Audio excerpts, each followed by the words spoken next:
wote kwa nini watu wanateseka kwa Marekani wao? Na wote kwa nini watu wanahangaika kujiweka watu matajiri sana wakati wao hata sio wadidania? Na wote kwa nini watu wanahangaika sana kujiweka namna ambapo watu wanaweza kujifaudi, lakini wao sio uwezo huo.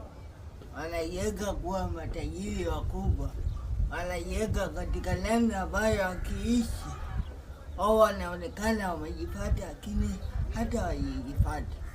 Mwonekano wako unaweza kukusababishia uonekane mtu mbaya sana, lakini mwonekano wako unaweza kukuaibisha baadaye.